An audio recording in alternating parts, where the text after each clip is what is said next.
Yo les gars, c'est Svog, j'espère que vous allez bien. Aujourd'hui, encore une fois, une tout grande vidéo, oui, très grosse vidéo encore une fois. On va reprendre la série des PC en occasion sur le Boncoin ainsi que sur tous les autres sites hardware d'occasion. Et aujourd'hui, on va pas blaguer. Parce que en effet, on a monté en gamme. Aujourd'hui, ce n'est pas un PC à 200 ou à 150 ou à 250 euros. Non, on monte en gamme avec un PC qui vaut environ 350 euros. Et qui dit PC plus cher, dit forcément PC beaucoup plus performant. En tout cas, vous allez voir que ce PC là, en tout cas, même si je ne l'ai pas encore testé, on est capable de, entre guillemets, prédire ce que ce PC est capable de faire tourner, en tout cas pour les jeux que je vais tester. Mais en tout cas, sans rentrer dans les détails techniques, ce PC est beaucoup plus performant que ceux que j'ai montés dès à présent sur ma chaîne YouTube. Et là, on va monter en gamme et vous allez voir, franchement, vous allez kiffer ça. En tout cas, j'espère, hein, parce que cette merde là de config PC, ça m'a pris quand même pas mal de temps, soit environ, je crois, 2 mois, voire même 3, pour vous dire. Rien que pour ça, les gars, je veux que vous lâchez un maximum de pouces bleus. Et si bien sûr à la fin tu as aimé cette vidéo, bah, je t'invite simplement à t'abonner. Mais juste un like parce que c'est largement suffisant.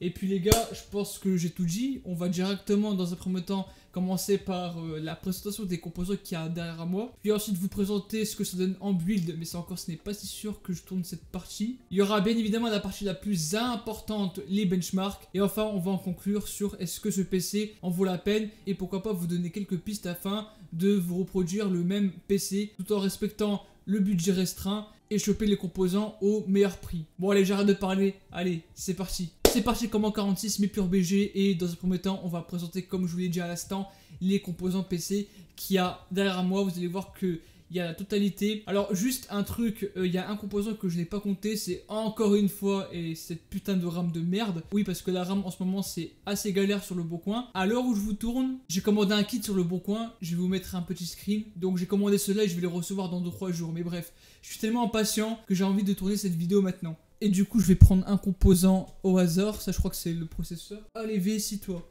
Donc là on va commencer dans un premier temps par le CPU et on est directement parti sur un Ryzen 5 1600. Alors attention, c'est un processeur que je n'ai pas compté parce que en fait c'est mon ancien processeur de mon ancien PC, parce que j'avais fait la vidéo AliExpress et pour ceux qui ne savent pas quoi, j'avais acheté un 3700X et avant ça j'avais un Ryzen 5 1600. Donc je ne l'ai pas vendu, je l'ai simplement gardé et donc on va le réutiliser pour la config PC. Et pourquoi est-ce que je n'ai pas compté dans la configuration? Simplement parce que de 1 en 2021, enfin son prix ne vaut presque plus rien, même s'il est assez performant à l'heure actuelle. Bah déjà en occasion il ne coûte vraiment pas cher, surtout qu'à l'heure actuelle on le retrouve plus vraiment assez fin. On peut retrouver des Ryzen 5 2600, 2600X, 3600, mais la série 1 commence à disparaître des marchés d'occasion, j'ai l'impression. Après peut-être que je peux me tromper, tu vois. Mais bref, le Ryzen 5 1600, je ne le voyais pas acheter sur le Boncoin alors que je l'avais déjà, quoi. Du coup, il est juste ici, c'est un processeur embarqué avec 6 cœurs 12 threads cadencé à 3,2 GHz. Donc rien qu'avec les 6 cœurs 12 threads par rapport au multitâche, c'est le turfu. Je l'avais acheté dès que les Ryzen étaient sortis, je crois en 2016 ou 2017. Et je m'en souviens, je l'avais acheté à 189 euros. Oui, 189 euros à sa sortie. Bon là je sais qu'en ce moment il vaut que dalle, mais vraiment rien du tout. Mais à l'époque c'était comme ça, dès sa sortie je l'ai directement acheté. Et honnêtement c'est un putain de CPU. Moi quand je faisais tourner les jeux c'était impec. Mais surtout par rapport au multitâche, au streaming, et même lorsque je faisais du montage vidéo sur Adobe Premiere, franchement c'était super fluide quoi. J'avais en plus les composants qui suivaient tels que la RAM, j'avais même le GPU à l'époque. En tout cas ce processeur là est très performant. Et même à l'heure actuelle vous allez voir que il déglingue quand même pas mal de choses. Aussi, petite précision, on va réutiliser le Vanchira de base parce que, encore une fois, il est toujours aussi performant. C'est pas en soi le meilleur, mais ça sera mieux qu'un Vanchira de stock de Intel que tout le monde connaît et qui sera toujours merdique, même dans les prochaines années. Ensuite, qu'est-ce qu'il nous faut avec le processeur? Bien évidemment, la carte mère. Ah, viens ici, salopard. Viens ici, toi. Ah, voilà. Je crois que j'ai fait l'offre du siècle.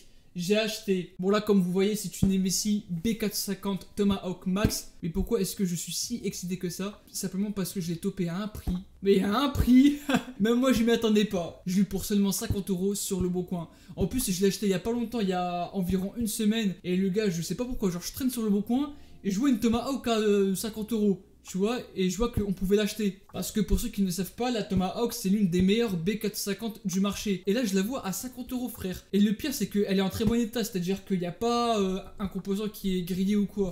Franchement je suis méga content. Au pire vous savez quoi, je vais l'ouvrir directement. Ah, et d'ailleurs, on voit mon gros nez là.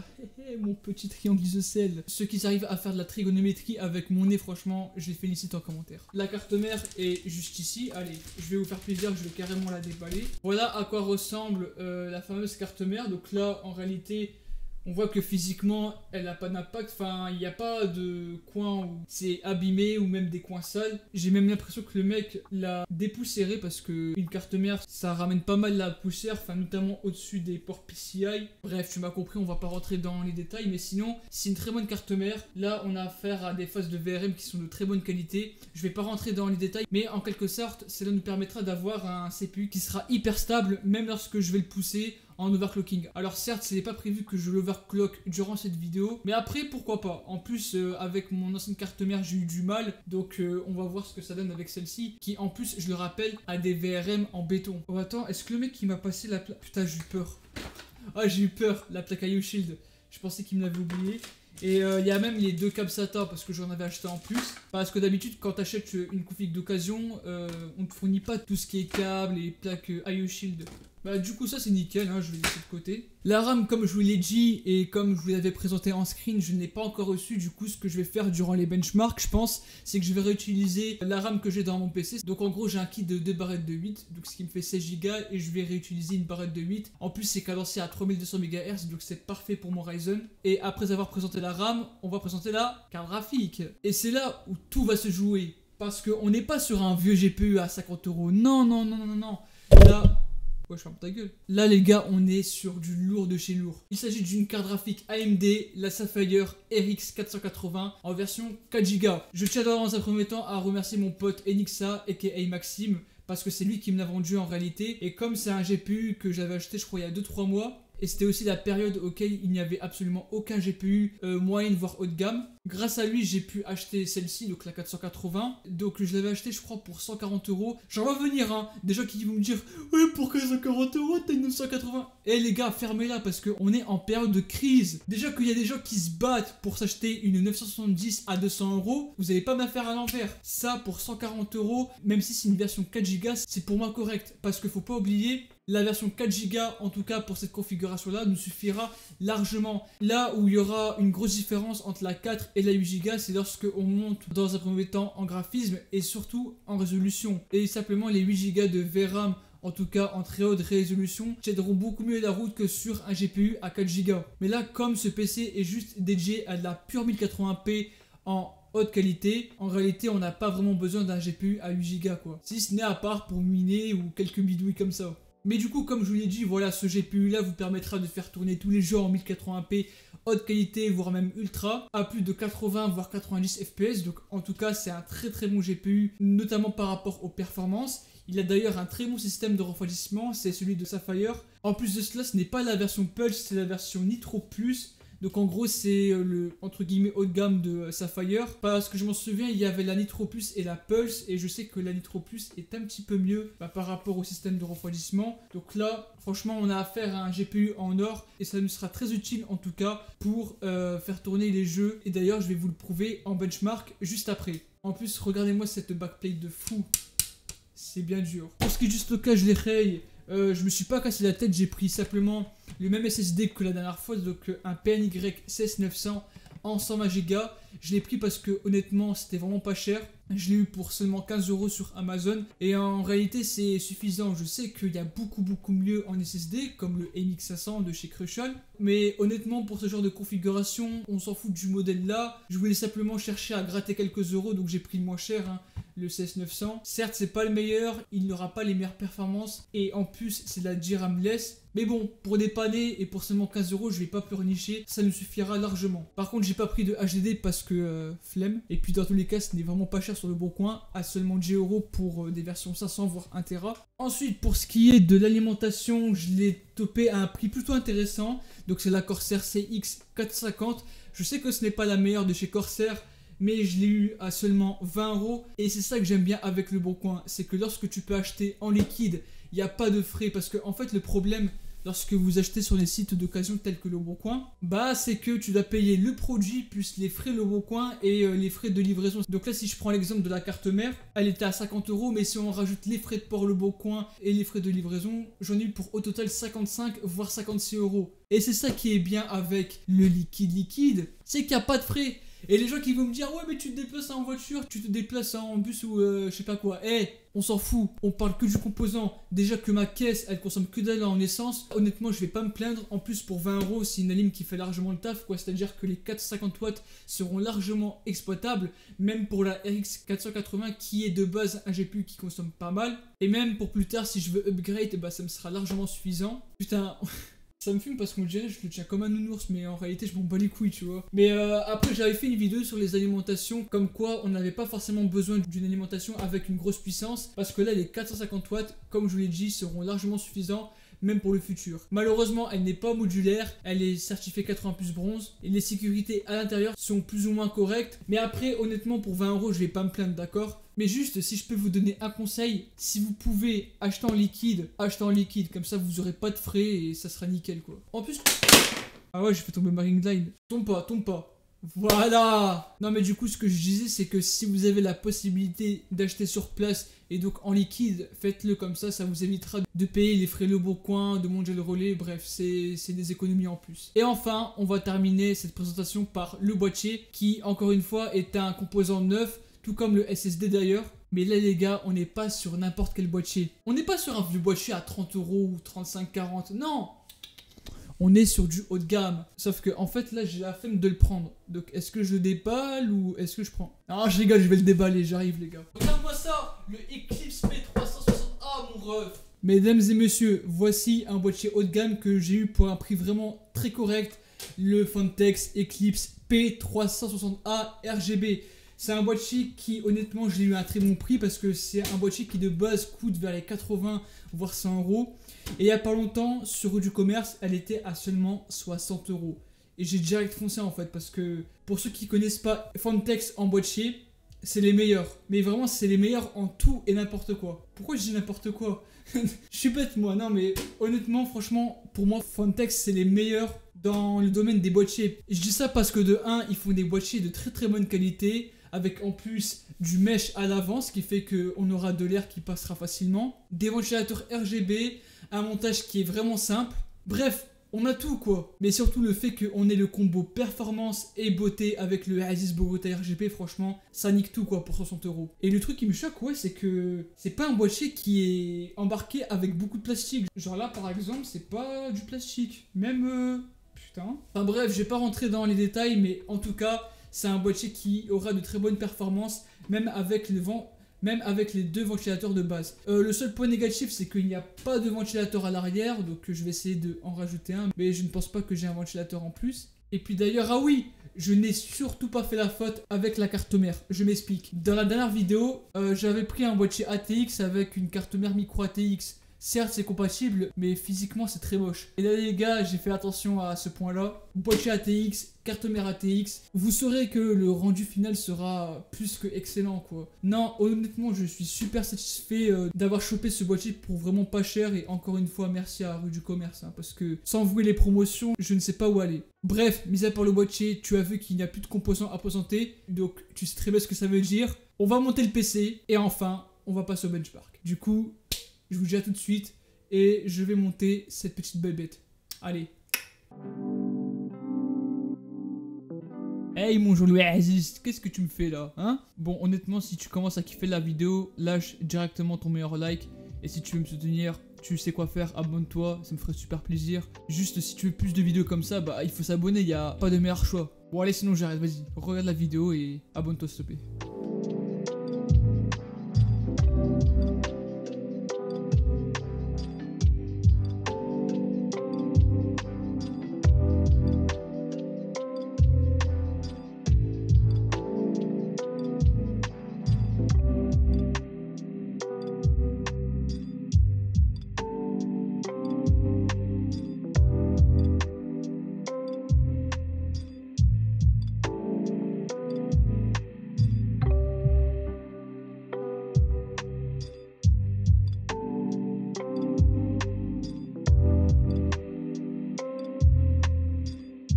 Bon, enfin, j'ai terminé les benchmarks du PC, donc ça m'a pris environ 3 jours pour tester tous les jeux, etc.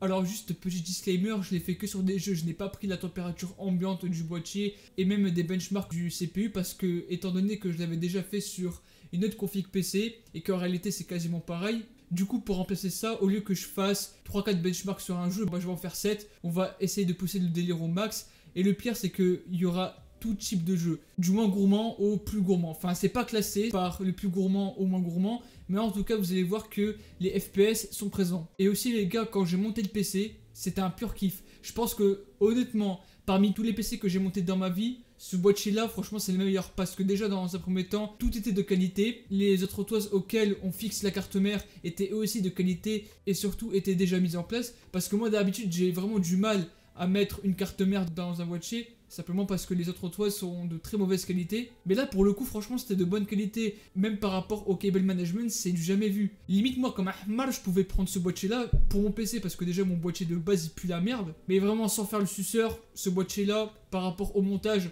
c'était impec. En 30-40 minutes, tout a été monté et honnêtement, je n'ai rien à dire par rapport au montage. Maintenant, on va sortir le Bigo pour vous sortir les benchmarks. Comme je vous l'ai dit, je l'ai testé sur 7 jeux. Et donc, on va directement commencer par El Famoso GTA V. Un jeu vraiment incontournable auquel je fais toujours des tests. Et ce que je peux dire en tout cas, c'est que là, on a des vrais résultats. Pourquoi? Parce qu'en 1080p, en médium, j'étais à environ 128 FPS, franchement c'est un très bon nombre. Il y avait des moments où je pouvais descendre à 90, 95, mais honnêtement je n'ai pas eu de gros freeze. Après je pense que c'est le fait que, vu que j'ai testé sur du single channel et non pas du dual channel, ça a peut-être influencé sur les performances, mais mis à part ça franchement c'est très correct. Et en height, donc j'étais à environ 91, 92 FPS, là encore une fois c'était parfait, je n'avais quasi pas de lag et le jeu était réellement fluide.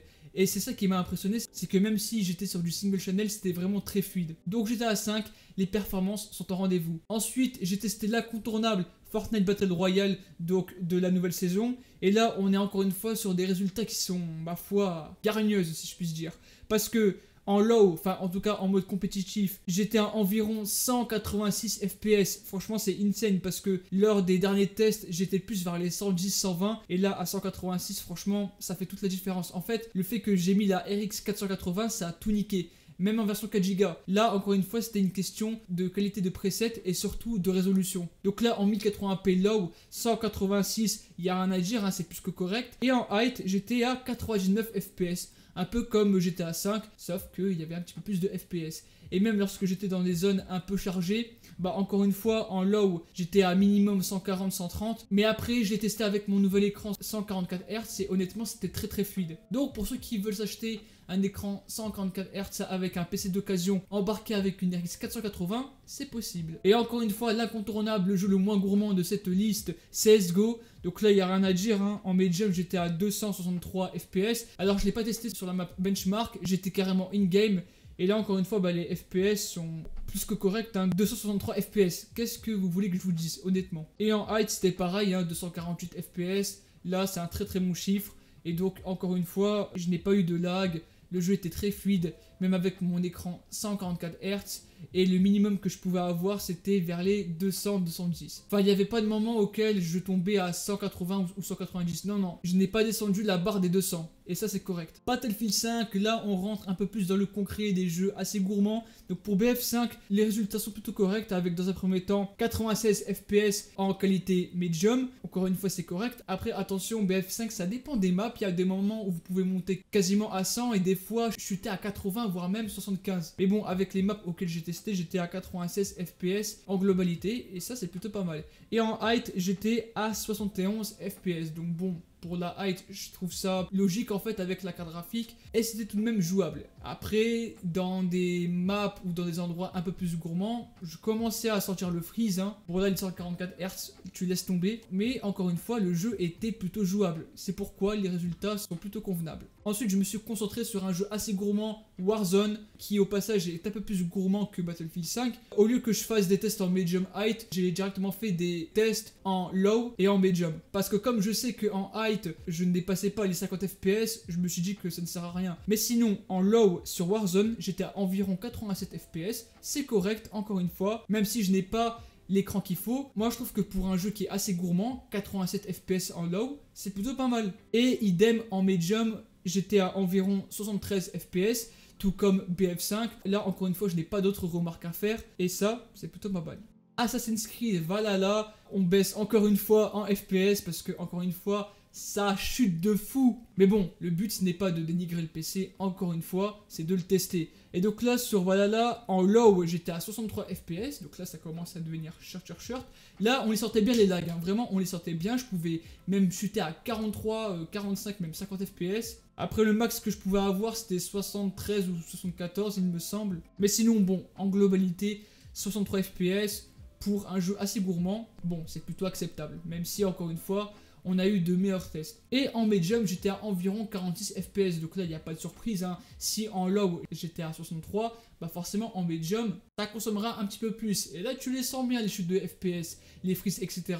Après, il faut pas oublier, Valhalla, c'est quand même un jeu très gourmand. Donc là, bon, pour un jeu assez gourmand, les résultats sont plutôt ok, moyen. Après, c'est compréhensible. Et enfin, j'ai poussé la chose en allant sur Cyberpunk. Ouais, je l'ai vraiment fait. Et là, sans résultat, vous connaissez que Cyberpunk, c'est un jeu très gourmand sa mère. Et donc en low, j'étais à 43 FPS. Sauf que c'est bizarre parce qu'avec le logiciel de benchmark, je tournais plus vers les 35-32 FPS. Et là, ça me dit 43 en low. Peut-être le fait que je suis monté à 200 lorsque j'étais dans les paramètres. Enfin bref, 43 FPS en globalité. En low, bon, je vais pas vous dire que c'est injouable, mais dans tous les cas, Cyberpunk c'est minimum un PC à 4 chiffres, hein, on va pas se le cacher. Et en medium, j'étais à environ 30-31 FPS. Là, gros, le PC il a commencé à bégayer tout comme moi. Le frérot, je lui demande, tu vas me faire tourner Cyberpunk en medium, si tu me le fais pas tourner, je te casse. Et là, il a réussi à le faire tourner, même si les FPS ne sont pas présents. Encore une fois, je peux comprendre que Cyberpunk sur ce genre de PC,